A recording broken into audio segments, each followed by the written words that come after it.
비도 오고 아주 좋은 세상입니다.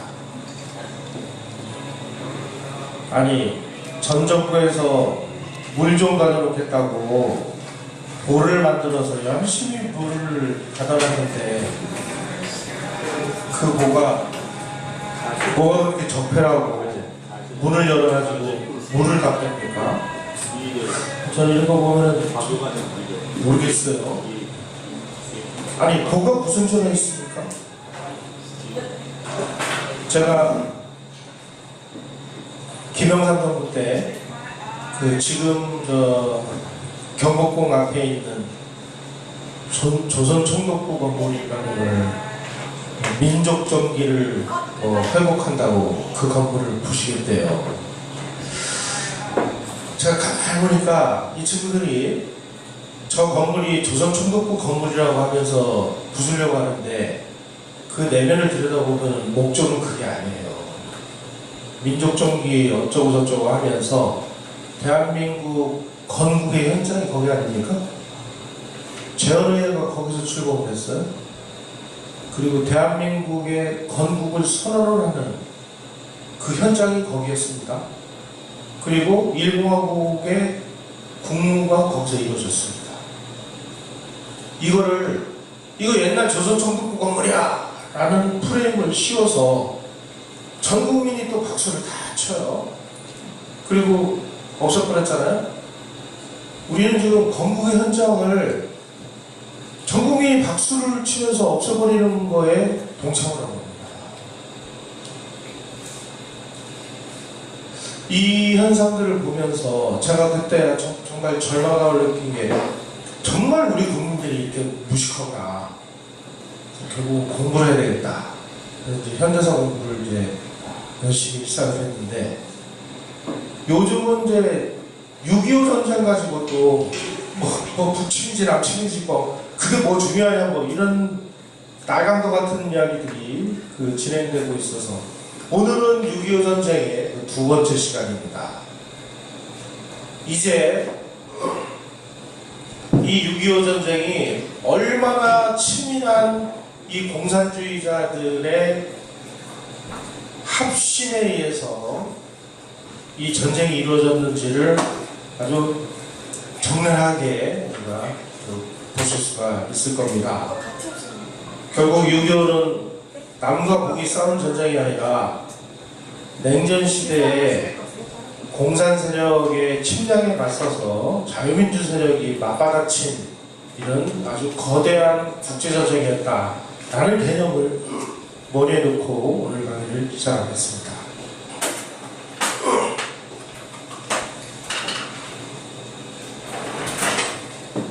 이 2000해전이라는 그 종전 과정에서 굉장히 복잡한 일이 벌어졌습니다. 왜 그러냐면 이 히틀러라는 이 악당을 물리치고 일본의 군국주의라는 이 악의 세력을 물리치려고 하다 보니까 힘이 묻히는 거예요. 그래서 미국이 자본주의의 종주국이라고 하는 미국이 공산주의의 종주국인 소련하고 손을 잡고 군사 동맹 관계를 맺습니다. 여기에서 이제 막 모든 일들이 많이 꼬입니다. 그러니까 히틀러라는 악당을 물리치기 위해서 스탈린이라는 그 악당보다 훨씬 어마어마한 악당하고 손을 잡으면서 굉장히 이제 동맹 관계가 복잡하게 됐습니다. 그리고 나서 미국이 이 나치를 물리치기 위해서 공산주의 소련에게 엄청난 무기를 제공하고 그리고 엄청난 물자를 제공을 합니다. 무기도 제공하고 이 와중에 그러니까 전쟁을 치르면서 공산주의 국가인 이 소련이 미국하고 동맹국이 됐으니까 아무래도 이제 공산주의에 대한 이런 거부감이라든지 공산주의를 반대해야 될 명분이라든지 이런 것들이 이제 현장에 약해지다 보니까 미국 행정부 고위직을 비롯해서 군부 고위 요직의 간첩들이 이제 대대적으로 침투를 해서 미국의 그 소련 간첩들이 우글우글 하게 되는 이런 상황이 발생을 합니다.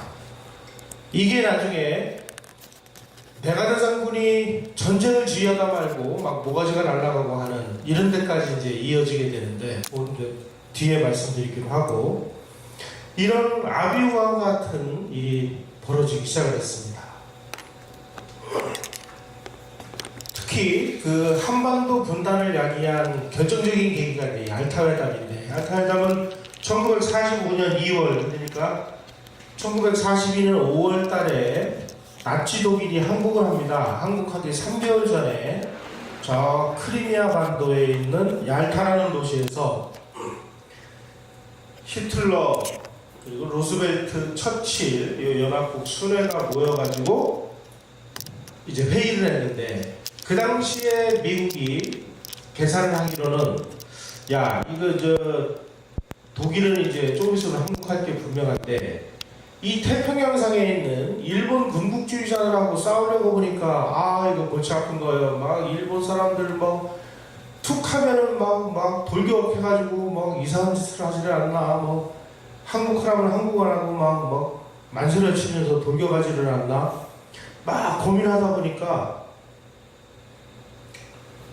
일본을 항복시키기 위해서는 적어도 18개월에서 2년 정도의 시간이 더 필요하고, 그리고 일본을 항복시키기 위해서는 약 180만 명의 미군 전투부대가 희생이 돼야 될지도 모른다는 계산이 나왔습니다. 의아한 거죠. 야, 2년의 세월과 180만 명의 인명피해, 이거를 좀 줄이는 방법이 뭐가 있을까? 소련을 끌어들이는 겁니다. 그래서 소련에게 얄타회담에서 루스벨트가 스탈린 동지, 우리가 일본을 항복시키기 위해서 소련이 좀 참전을 좀 해줬으면 좋겠는데, 그러니까 스탈린은 해드리죠. 그런데 우리가 일본하고 불가침 조약을 맺고 있기 때문에 좀 반대급부가 필요합니다. 뭐가 필요합니까? 얘기해 보시오. 그랬더니, 이걸 주면 내가 참전해주겠다 하고 요구를 해요. 쿠릴 열도를 활용해달라, 외mon고에 대한 실질적인 지배권을 달라, 사일섬 남부를 돌려달라, 대련항을 국제하고 여수랑을 조차하고 동만주 철도 및 남만주 철도를 중국과 소련이 공동 운영하도록 해달라. 바로 이 조항이 러일 전쟁 때 러시아가 전쟁에서 패해서 일본에게 빼앗겼던 만주 일대에서의 권리였습니다. 소련은 일본이 그 당시 제정 러시아 시절의 러일 전쟁 때문에 가지고 뺏겼던 그 권리만 보장을 해주면 우리가 대일전에 참전하겠다. 루스벨트가 오케이를 합니다.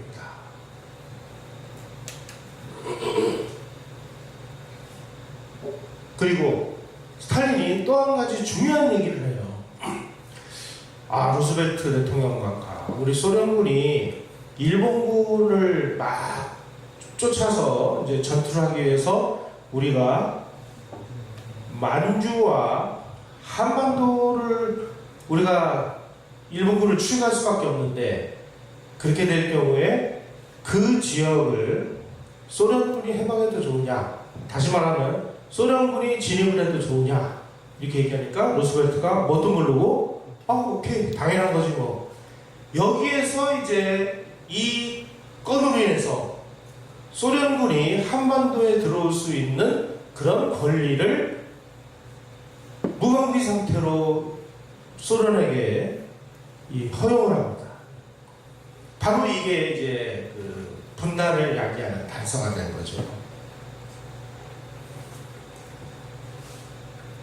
그래서 이제 원자폭탄이 터져가지고 미국이 예상했던 것보다 훨씬 빨리 전쟁이 끝났잖아요.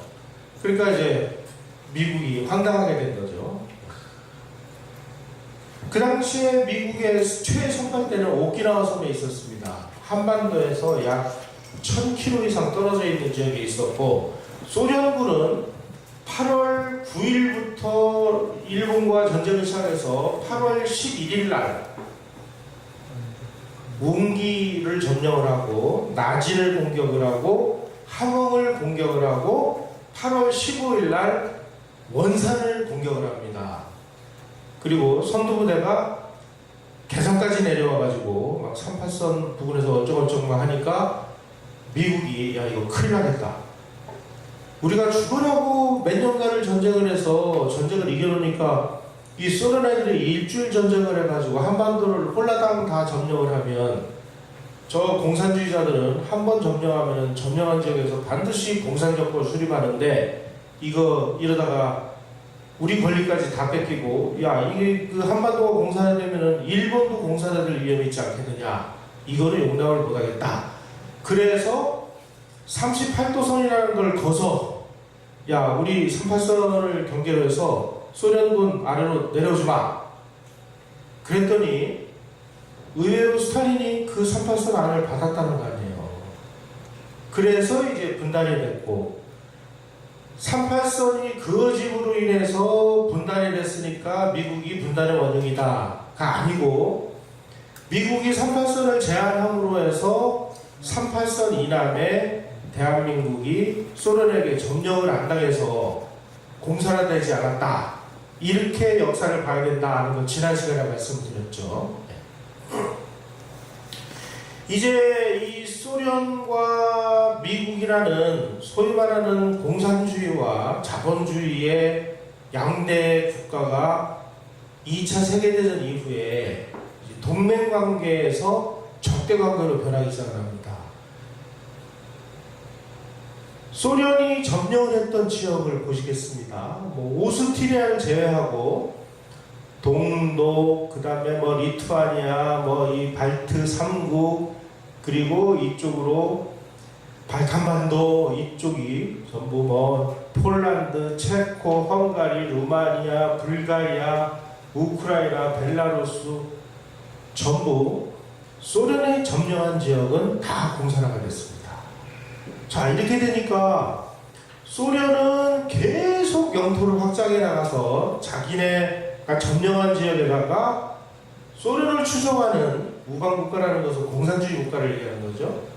공산주의 국가를 쫙 만들고 미국은 가능하면 전부 자유선거를 통해서 자유로운 통상이 가능한 이런 나라를 만들어서 자유롭게 거래를 하도록 하려고 하는 개방국가를 원했는데 이 소련의 목표와 미국의 목표가 정면으로 충돌하게 된 거죠. 심지어 이제 이 소련이 요 흑해를 뚫고 나오기 위해서 그리스하고 터키마저 공산화를 하려고 막 그 지역에 있는 공산주의자들한테 막 무기를 내주고 폭동작업을 내주고 하는 모습을 보고 미국이 더 이상 못 참겠다. 이놈들을 봉쇄해버리겠다.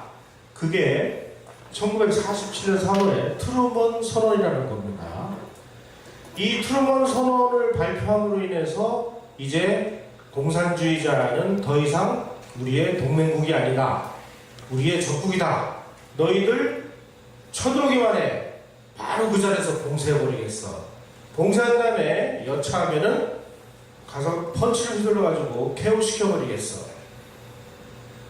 이런 정책을 미국이 채택을 하게 됩니다.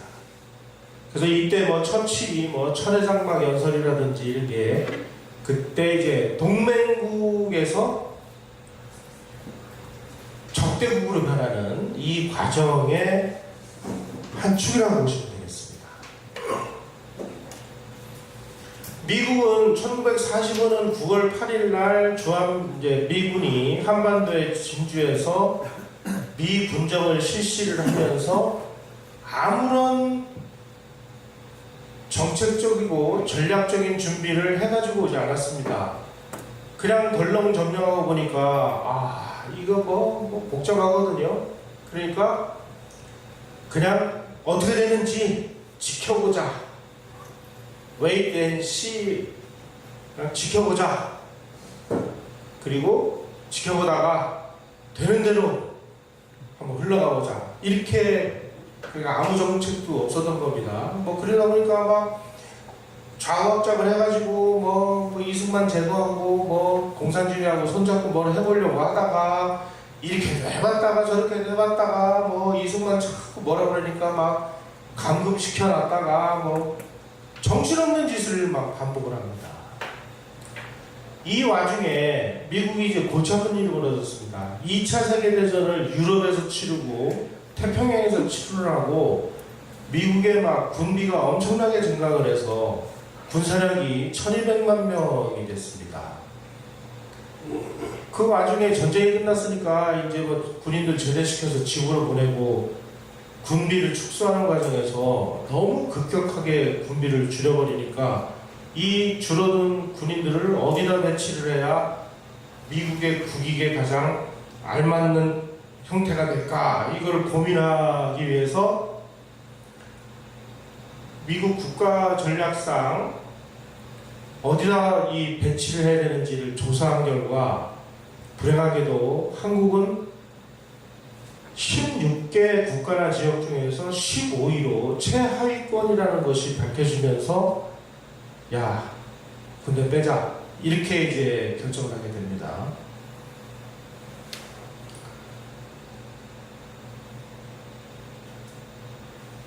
한마디로 얘기해서 미국 입장에서 볼 때 한국은 그냥 미국의 이 국익에 어떠한 도움도 되지 않으면서 뭐 주한미군을 그렇게 주둔시켜 하면서 지켜야 될 아무런 이유가 없는 거 아니냐. 우리에게는 굉장히 섭섭하게 들릴지 몰라도요, 한번 우리가 이렇게 한번 생각을 해보죠. 우리가 미국이라고 생각을 하면, 아니 저기 가면은 지금이야 한국이 막 세계 10위권의 경제력을 가지고 있고, 그리고 엄청난 산업적인 여력을 가지고 있고, 원자력 발전소 이런 분야에서 세계 1등이고, IT 전자 분야에서 세계 1등이고, 그러니까 만약에 한반도가 공산화가 되면 자유민주진영 입장에서 볼 때 엄청난 손해입니다. 그런데 그 시절 한국이라는 곳은 뭐 아무것도 없잖아요. 그러니까 미국은 어떻게든지 빨리 여기다가 뭐 정부 하나 빨리 세워놓고 이러고 정부가 망하든 살든 자기가 알아서 하도록 하자.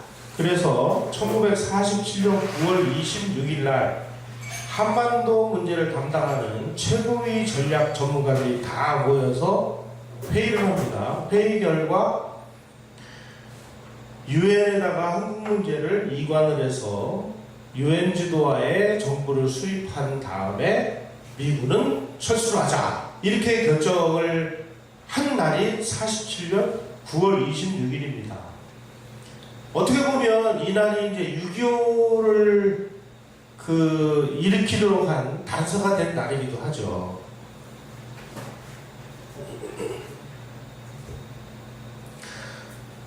이제 막 글로벌 렌저이라는 것이 막 이런 식으로 시작이 됩니다. 한국, 그 다음에 베를린 봉쇄, 체코에서 일어나고 뭐 일어납니다.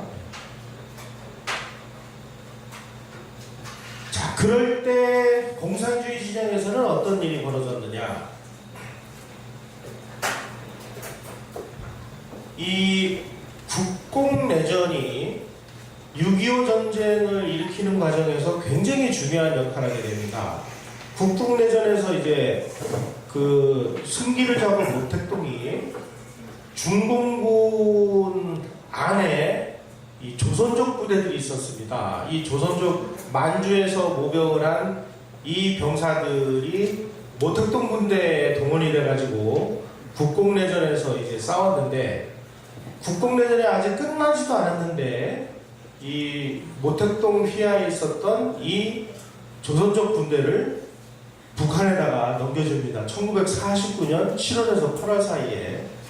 그래서 이 군대가 중공인민해방군 166사단이었던 이 부대가 그냥 기차 타고 압록강 건너가지고 북한 인민군복으로 갈아입고 인민군 6사단이 됩니다. 이 6사단이 6.25 전쟁에서 굉장히 중요한 역할을 하게 됩니다. 이 부대가 쫙 대전까지 내려가서 대전에서 갑자기 사라집니다.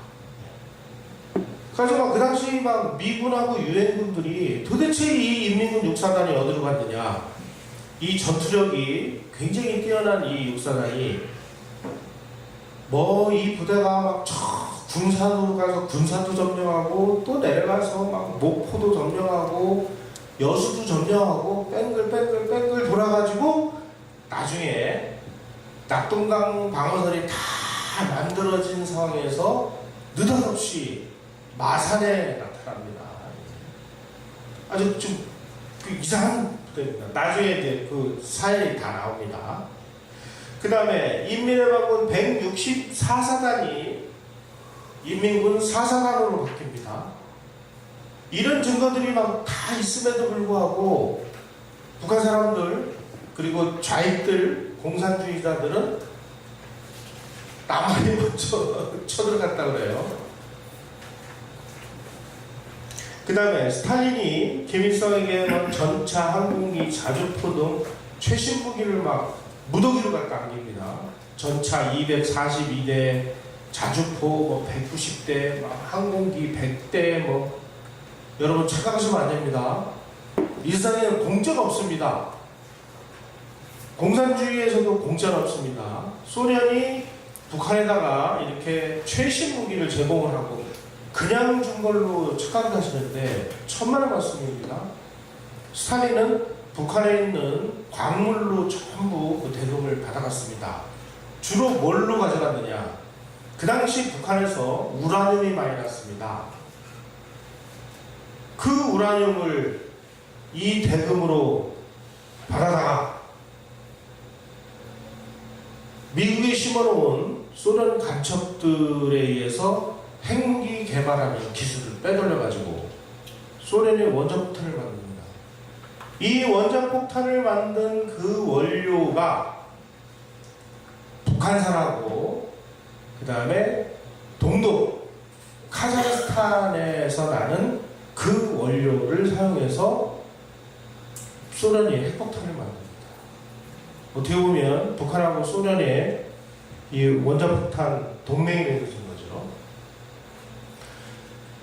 그래서 1949년 8월 이전까지만 해도 미국만이 이 핵폭탄을 가지고 있었으니까 뭐 그야말로 무소불위의 힘을 가지고 있었는데 불과 4년 후에 소련이 핵폭탄을 만드니까 이제 핵무기에 관한하는 동독해진 거죠.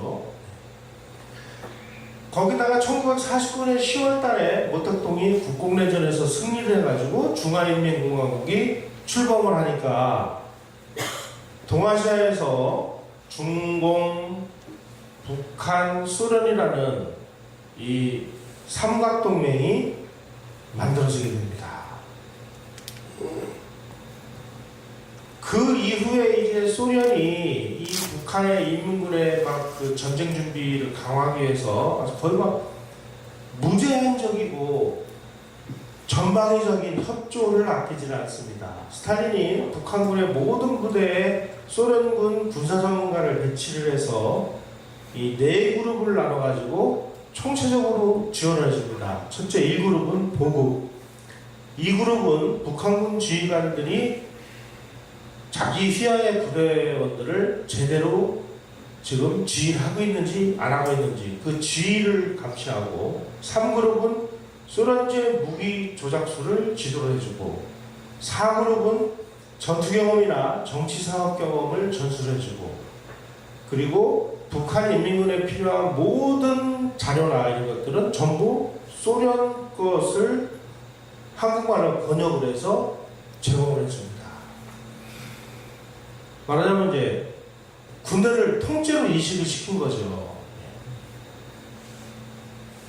또 북한군 구성에 필요한 장교를 단기 교육 과정을 통해서 대규모로 이제 배출을 하고, 그리고 그 중에서 우수한 사람들을 뽑아가지고 소련의 푸른제 군사학교라고 있습니다. 미국에는 웨스트포인트가 가장 엘리트 장교를 양성하는 그런 교육기관이라면은 소련에는 푸른제 군사학교라는 것이 있습니다. 그래서 최근에 북한 군부의 상층부를 구성하고 있는 저 멤버들이 다 소련의 포른제 군사학교를 졸업한, 우리나라로 치면 신군부 인사들입니다. 김일성하고 같이 빤사를 했던 사람들을 구군부라고 얘기를 하고, 포른제 군사학교를 유학하고 온 사람들을 신군부라고 얘기를 하는데, 이 신군부 세력이 김정일, 김정은 세력하고 힘을 합쳐서 현재 북한의 뭐 선군 정치 뭐 이런 얘기를 하는데, 북한은 지금 군사 지도부가 군정을 실시하고 있는 거로 보시면 됩니다. 그 다음에 이렇게 유학을 통해서 뭐 전차 조정법이라든지 뭐 비행기 조종사 양성이라든지 뭐 엄청난 일들을 벌이기 시작을 합니다. 아주 뭐 전쟁을 일으키기로 작정을 한 거죠. 1948년 12월에 북한 주둔 소련군이 철수를 합니다. 철수하면서 소련 국방상 불가일이라는 사람이 모스크바에서 소련, 중국, 북한 3개국 전략회의를 개최합니다. 이 전략회의가 굉장히 중요합니다. 여기서 뭐 거의 남측과 관련된 중요한 요인들이 대강 이제 정리가 됩니다. 조선인민군을 향후 18개월 이내에 소련군을 대신할 강력한 군대를 편성하기 위해서 이러이러한 사항을 진행을 하겠다. 그래서 이 내용을 실행하기 위해서 소련 특별군사사절단을 평양에 파견합니다. 뭘 만드느냐? 첫째, 6개의 보병사단을 돌격사단으로 편성한다. 그래서 기동성을 높여주겠다. 둘째, 중공은 북만주에 있는 한인계 중공군 25,000명을 입국시켜서 사단을 더 만들게 도와줘라. 또 돌격사단 이외에 8개의 예비사단을 편성하게 하겠다. 그리고 T-33인 중전차 500대를 보유하는 전차사단을 편성하겠다. 공군은 정치적 문제를 고려해서 당분간 편성을 않겠다. 그런데 막 북한이 공군도 만들어 주십시오 하고 막 애걸 복걸해서 공군도 만들어주고 항공기 100대를 제공을 합니다. 바로 이런 그 결정에 의해서 이제 북한에 파견된 특별군사사절단 단장에 제가 맨날 우리 역사에서 씻을 수 없는 원흉 중에 한 사람이라고 하는 스티코프가 사절단장입니다. 정말 이 스티코프라는 사람을 우리가 잊어서는 안 됩니다. 한국을 이번에 이꼴로 만든 스탈린의 신복, 바로 이 스티코프라는 겁니다. 그 다음에 뭐 기계화부대 전문가 뭐 이런 사람들이 쫙 40명이 와가지고 1950년 6월까지 북한 인민군을 대대적으로 강화를 하도록 결정을 합니다. 이제 북한이 그리고 공산주의자들이 남침을 했다는 이 증거들이 차고 넘친다는 사실을 여러분들은 여기서 이해를 하셔야 됩니다. 그리고 이 친구들이 와서 제일 먼저 한 일이 전차연합을 만듭니다. 소련은요, 제가 소련을 여러 번 출장을 갔는데 우리가 생각하는 그런 거하고 많이 다릅니다. 우선 우리는 이렇게 눈을 둘러보면 전부 산이 눈에 걸리죠. 지평선을 우리나라에서 보신 적 있나요? 우리나라에서는 여관에서는 못 봅니다. 근데 모스크바에 가서 유럽 쪽을 쫙 들여다보면요, 끝없는 지평선이 펼쳐져 있습니다. 그러니까 지형지물이 적군이 오면 그래도 뭐 높은 산이라도 있고 그러면 그 산에 가서 뭐 좀 막고 이럴 텐데 대평양시대입니까 그냥. 그러니까 막 뭐 나폴레옹이나 이런 사람들이 그냥 막 말 타고 막 쳐들어오는 거예요. 그럼 어떡합니까? 자기 나라 안쪽으로 계속 끌어들이죠. 계속 끌어들여가지고 계속 쳐들어오게 만들어가지고 그 사이에 겨울이 옵니다. 겨울이 오면 다 얼어 죽죠. 소련은 뭐 전투를 잘해서 자기네들이 이겼다기보다는 날씨하고 협공을 해서 그래가지고 막 얼어서 꼼짝도 못하는 놈들 보급선을 딱 끌어서 쫄쫄 굶겨 죽인 다음에 다 투지로 잡는 게 소련의 전략입니다. 소련이 이런 것을 역으로 야 우리가 이번엔 쳐들어가자 그래가지고 소련은 대포하고 그 전차 이거를 굉장히 강화를 많이 합니다. 결국은 나중에 이 히틀러가 이 T-34라는 이 소련제 전차 때문에 완전히 이제 박살이 났는데 바로 이 스탈린이 그 히틀러를 물리치는데 결정적인 역할을 했던 이 T-34 전차를 원래는 500대를 주기로 했는데 전문가들이 한국에 와서 보니까 이거 전부 산이고 강이고 뭐 야 이거 무슨 전차가 필요하냐 반으로 줄여 그래가지고 500대를 250대로 줄인 거예요. 그래가지고 이 전차를 줘가지고 전차연합을 만듭니다. 그래서 105 전차연합이라는 것을 만들어가지고 여기에 242대의 전차를 배치시켜가지고 그 당시에 남한은 불행하게도 전차가 한 대도 없었을 뿐더러 전차를 공격할 수 있는 대전차 공격 무기가 하나도 없었습니다. 그러니 뭘로 막아요? 우리 군인들이 6탄으로 탁 해가지고 뚜껑 열고 화염병 집어던지거나 수류탄 집어던지고 죽고 이런 그 비극이 벌어지는.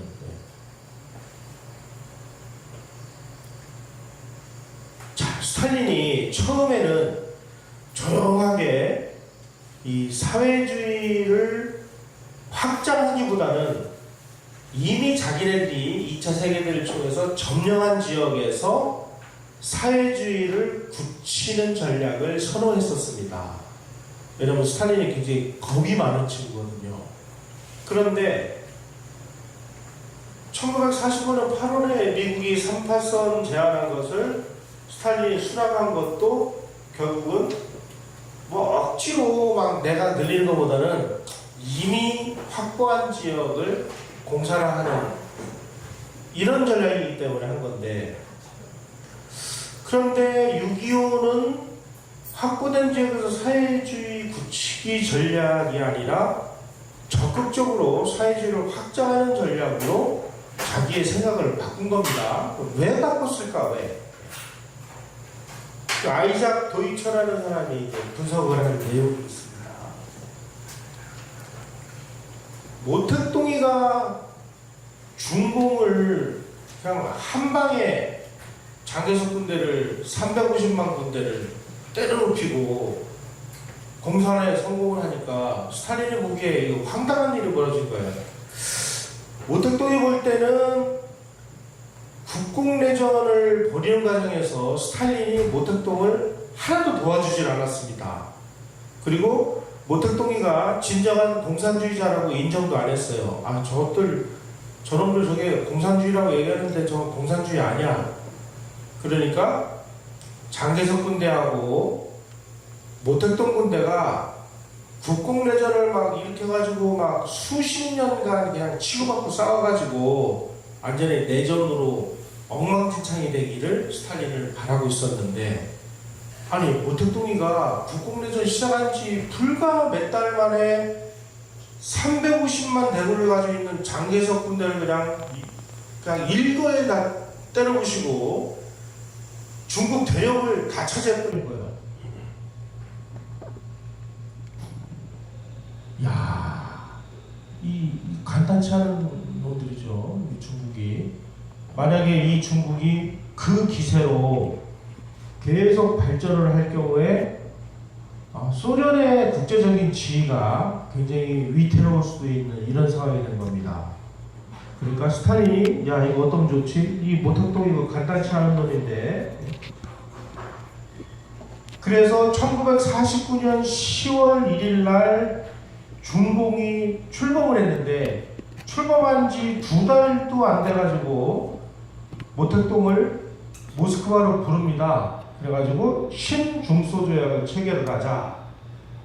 그래서 70일 동안 모택동이를 불러놓고 70일 동안을 이제 그 협상을 합니다. 그 협상을 하는 과정에서 스탈린이 야 이거 이 자식 이거 간단치 않은 놈이라는 사실을 절실히 깨닫게 됩니다.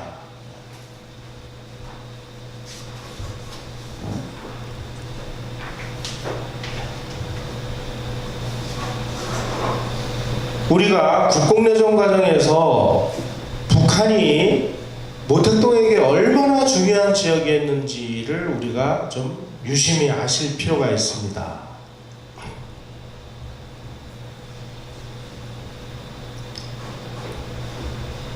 장개석이 국민정부군은 미국의 지원으로 최신 장비를 갖춘 430만 군대를 보유하고 있었습니다. 모택동 군대는 형편없었죠. 그래가지고 이제 소위 말하는 국공내전이 벌어졌는데, 국공내전에서 가장 중요한 지역은 지난 시간에도 말씀드렸습니다만 만주였습니다. 왜 만주였느냐? 일본이 만주국을 건설을 해서 만주에다가 중공업 시설을 대대적으로 건설을 했습니다.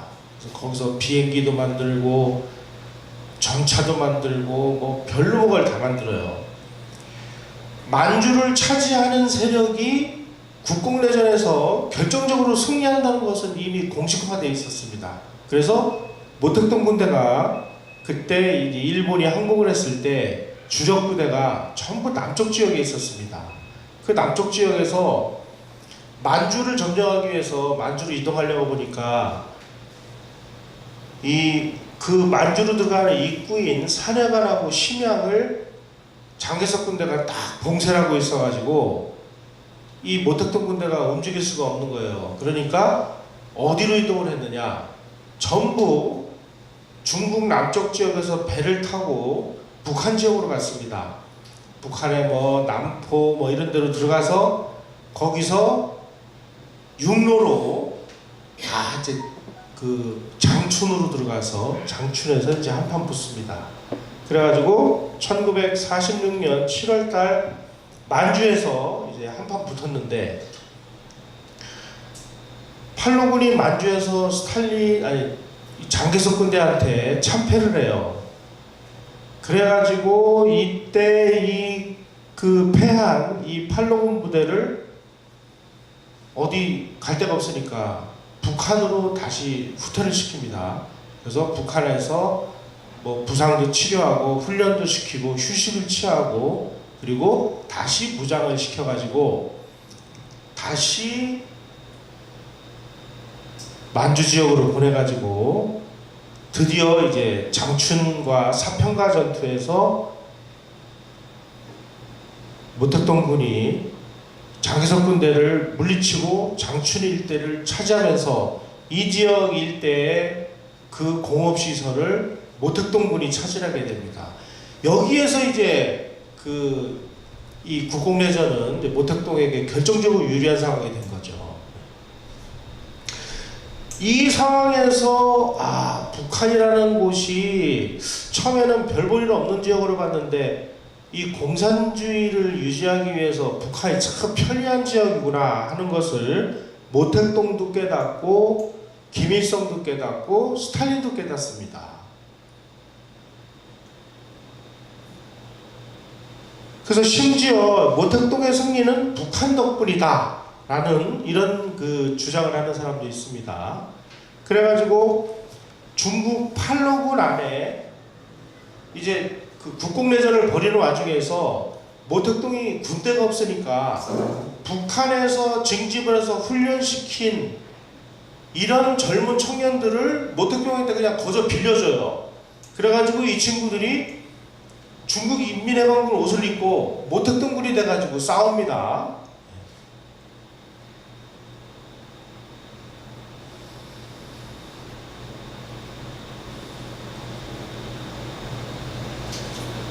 하여간 모택동이가 국공내전 과정에서 김일성이한테 신세를 굉장히 크게 집니다. 뭐 유류까지 막 보내주고, 이때 보내주었던 그 병력을 이제 북한이 이제 남침을 준비하기 위한 준비를 하니까 그 부대를 다시 김일성에게 반납을 해준 게 아까 말씀드린 그 3개 사단입니다. 그런데 모택동은 그러면은 왜 그 조선족 3개 사단을 김일성에게 돌려줬을까? 이 또 골치 아픕니다.